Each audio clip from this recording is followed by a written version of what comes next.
We have Beverly Freeman, who is the lead UX researcher at eBay. She's going to tell us how to design to compete and win, because winning's everything. Anyway, I've probably destroyed your title. This is Beverly, everybody. Give her a hand. Woohoo! Good afternoon, everyone. I was actually going to start with some arm wrestling. You up for it? No, I'll lose. Clearly intimidated. Hi, everyone. Great, so thanks for the introduction. I'm very happy to be with you here today and to spend the next 20 minutes sharing with you some things I've been thinking about in terms of different ways we can challenge ourselves to think about the competition. And I'm going to be sharing with you two different approaches to thinking about the competition in a slightly different way. So first, let's step back and think about what we mean by the competition, because there's so many different ways to look at the competitive landscape, and there's different ways to consider the competition. There are some aspects of the competition that are very concrete, and some that are more abstract, some that you can define yourself within your company, and some that really rely on the subjective perspective of your customers. So first of all, there's product. It's maybe the most obvious way that you might compare yourself to the competition. You have a set of features, prices, et cetera, and you can compare yours to the competition. They have X, Y, Z. We have A, B, C. So that's one way, but that's something that is defined within your own kind of product set. Another way for you to view the competition is the high-level strategy. What is the general approach that other startups or incumbents are taking to winning users in whatever domain you are competing in? The next is brand. So you think about your brand versus the brand of your competitors. And this involves anything from just general awareness to consideration, just how much brand loyalty people have to your brand versus others. And then last but not least, which is the one I'm focusing on today, is experience. Not just what the product is, but what is it like when you actually interact with it. And that's something that you can define what your features are, but you don't have as much control with how people actually interact with your product and the experience that they have compared to when they interact with your competitors. So today we'll be talking about this one quadrant, which is the experience part of that experience lens of competition. And I'll be talking a little bit about two different ways to approach it. The first approach is a product-centric approach. This is where you really think about kind of who are your competitors. These are other brands. These are proper nouns. You start with them. You think, okay, what is the experience like for their users when they're interacting with it, and how does it compare to mine? And anywhere from kind of learning curve to usability, satisfaction, things like that. So that's one approach, which is maybe a more obvious or common approach. The second approach is an experience-centric approach, where you're not necessarily thinking about other brands, but you're thinking about the generic experience that you want to design. What is the behavior that you want to see your users partake in? And then when you think about it from an experience perspective, then you want to think about what are the other quote-unquote competitors to it. And I'll talk you through an example of this. But first, just one tip I wanted to share with you about the product-centric approach, where you start with your competitors, and you basically compare yourselves to them along different measures that are related to the user experience. And the tip I have for you is, especially if you're a lesser-known brand, when you want to compare your experience to that of incumbents, for example, you don't want your data to only reflect the brand awareness that your competitors have. So let's say you run people through a study where you have them interacting with your product and interacting with your competitors' products. And let's say you have a variety of metrics. So for example, you say, on a scale of 1 to 7, how likely are you to use this product in the future? And you're interested in the percent of people who gave it a 6 or a 7, very likely or extremely likely in the future. So if you just had people interact with your products and then you ask them at the end, you don't know if there's a high rating because the experience was really great or because people already really love that brand, right? You want to isolate the impact of that experience.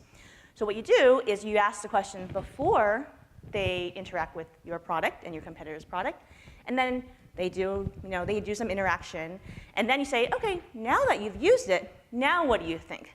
Now how likely are you to use this product in the future? So the light blue bar here represents what people, the rating that they gave to you before they interacted with the product.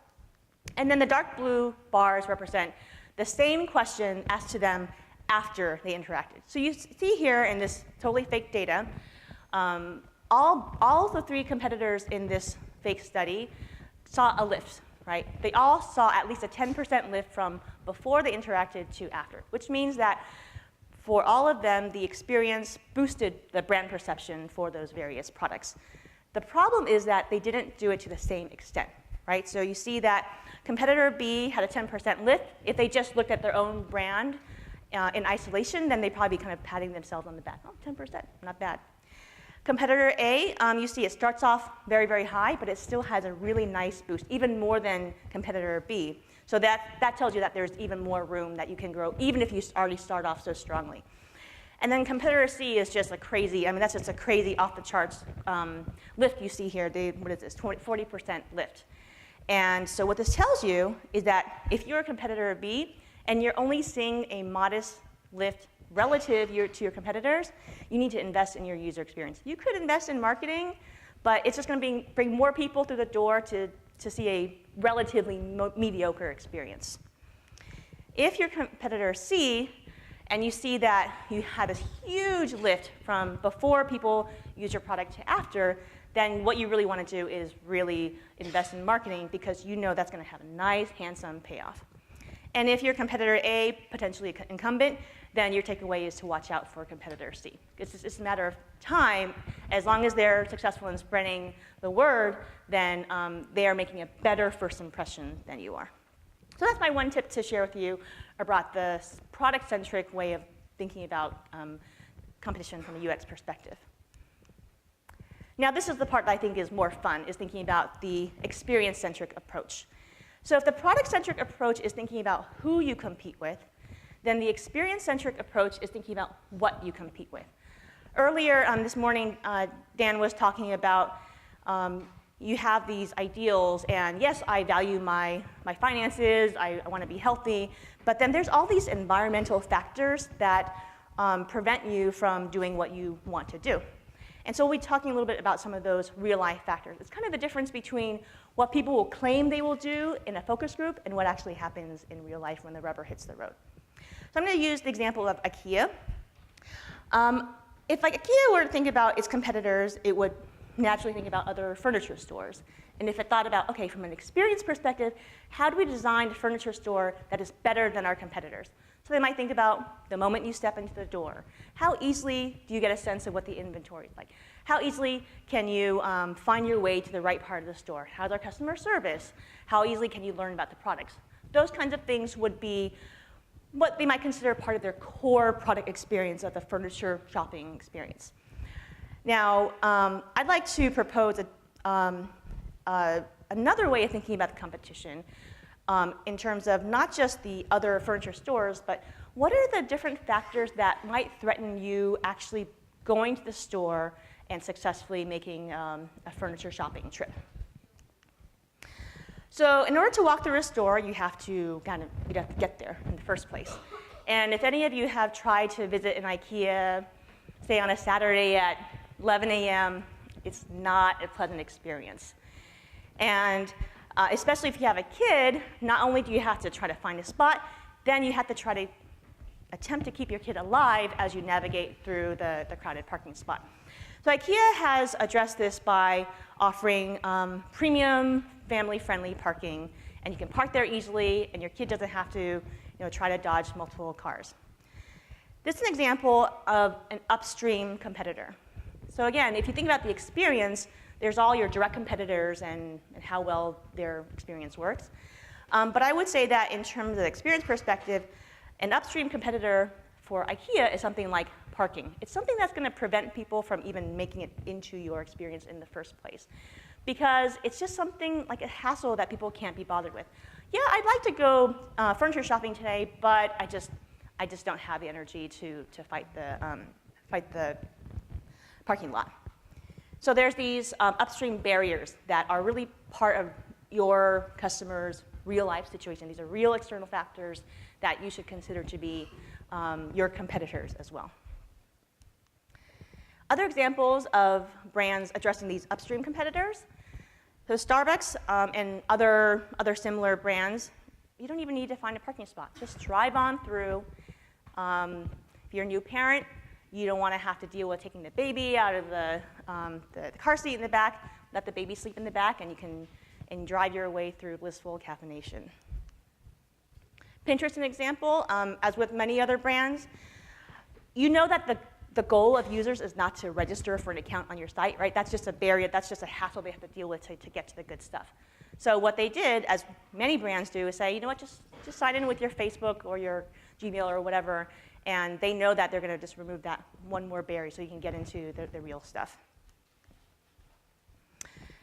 So assuming that you've gotten successfully to IKEA and then you found your products and you've successfully gotten through checkout, then you have to deal with the issue of, well, how do I get this stuff home and how am I going to actually get it set up for me? So IKEA could view the end of the experience as the moment you pay for it and they hand you the receipt, and then from there, they could just kind of consider the experience done because they've just been paid. However, from the user's perspective, it's not over. The goal hasn't been accomplished until the stuff is in their house, set up, and have integrated into their home life. IKEA, knowing this, knows that they have offered various services such as delivery, installation. These are things that help you deal with things that you have to deal with after the core experience. So this is what I call a downstream competitor. It's something that your potential users are anticipating as something that happens after the fact. And because I can't deal with that, or I can't be bothered to deal with that, then I'm just going to put off furniture shopping in the first place. Another example of a smart way of addressing a downstream competitor, there seems to be an increased interest in cloth diapering among new parents. And anyone who's ever changed a diaper before knows that, you know, one of the worst things is like, how do you just deal with the diaper? And if it's not something you can just throw away, then it's something you have to wash and rewash. This is something my mother did, and I do not. So there are some services that will actually provide you cleanly, freshly laundered cloth diapers, and then they take away your dirty cloth diaper and they deal with it. Because that's the last thing you need to do when you have a 2-month-old is to be washing poopy diapers. So they're dealing with that downstream competitor of cleanup, the worst kind of cleanup ever.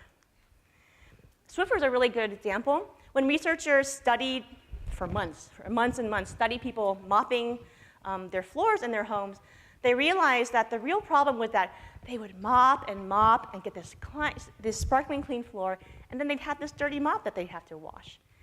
And they'd have to deal with, not after something was clean, they'd have to deal with this really, really disgusting, dirty mop. So the downstream competitor in this example was having to clean up after you cleaned up. So they completely flipped the paradigm and said, you know what? If you use a disposable cloth, once you're done cleaning your floor, then all you have to do is throw away this cloth and it's done. It redefined how cleaning your floors worked. Reynolds provides a nonstick aluminum foil. If you've ever seen their commercials, you see a person they have this perfectly broiled piece of fish, and there's no sticky pan or tray or anything. You just roll up your aluminum foil in the ball and toss it in the trash. So for them, they know that there are a lot of people who would like to do more cooking in home, but the anticipation of having to clean up afterward is just something that I know for me often is enough for me not to want to cook. So they're addressing a downstream competitor that way. So we talked about stuff that happens upstream, kind of barriers before the fact, and then we talked about some stuff that happens after the fact that is enough to make you not want to engage in the experience in the first place. So how about during? We talked about, you know, when you're in the furniture store, you want to be able to find items easily, you want to find information about each item easily. Yes, you do have to address all those direct parts of the core product experience. But there's all this other stuff that's just real life external factors that are very significant in your users' lives. So, you know, they don't, like, your brand is not the center of their world, right? It's in the periphery of their world. And there's oftentimes lots of real world factors that threaten people's desire or ability to enter your experience or continue it. So one example is if you have young children, you often have to bring them with you on a shopping trip. Who has ever had a child meltdown in public? Who's ever experienced someone else's child melting down in public? It's unpleasant for both parties, right? And that's just a reality. So IKEA, knowing this, says, you know what? Come to our store, and we will provide Smalland, which is free daycare, basically, so you can shop undistracted. They're not in the business of daycare, but they know that that's one simultaneous competitor, something that's happening in parallel with when you want them to be using your experience that you really don't have any control over, so you might as well figure out a way to yourself deal with it or partner with someone who can deal with it. Another one I'll share is analogous competitor. This is something that may not be in your same domain, but it influences people's expectations for your domain. So think about IKEA as a place that has lots of people, it's very crowded, you can't find what you want. The perfect analogous competitor is Disneyland. They could learn stuff from each other, even though they're not really in each other's markets. So the implications for these different ways of thinking about the experience are, if you take a product-centric approach, you're basically thinking about who are all the potential users who have already decided they're going to do something like this, right? They're going to use an app that's like mine or my competitors, or they're going to use this kind of service, or they've already decided I'm going to go furniture shopping. So if you take a product-centric approach and you have kind of a fairly narrow view of what your core product experience is, you could improve it. You could improve the usability of it, the experience of it. And by doing that, you could get a slightly larger piece of the pie. The pie being kind of the universe of people who have already decided they're going to do this kind of thing or use your kind of product. If you take an experience-centric approach, you have the opportunity to not just increase your slice of the pie, but make a bigger pie altogether. Because by reducing these upstream and downstream and parallel competitors, you could be making it that much easier for people who just can't be bothered by all these real-life factors, and you're bringing them into the fold. And this is something where you're not necessarily competing for the same users, but you're opening up your service to a whole new set of users who, again, may otherwise have been prevented because of real-life factors. So just to summarize, if you think about competitive advantages from an experience perspective, one approach you could take is, this is my product experience. You know, these are my competitors, and you can take a product-centric view and say, how do I make a better version of what they're making, right? You still have a fairly narrow version of what is the product that you're building.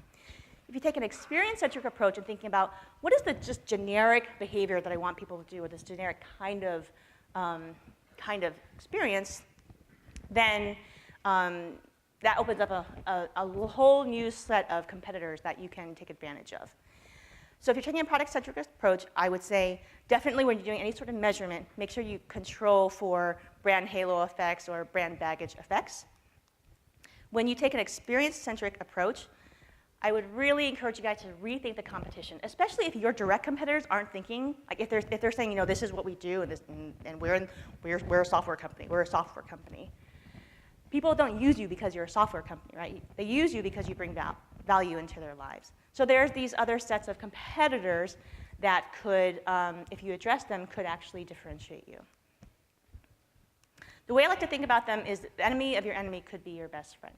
So think about the Evernote example, right? Evernote could have said, yeah, that's offline stuff, and we're a software company, so you transcribe your notes, and we'll save them in their system and index them and make them searchable. No, what they did was they said, you know what, there's a value to paper and a value to digital, and so we're going to partner with Fujitsu. So this is a really good example of where you can think about your upstream competitors, and not that you have to be in that space, but it could open up potential partnerships so that you can find ways to differentiate yourself from your direct competitors. And by looking at analogous competitors, you can gain inspiration from many, many, many other domains.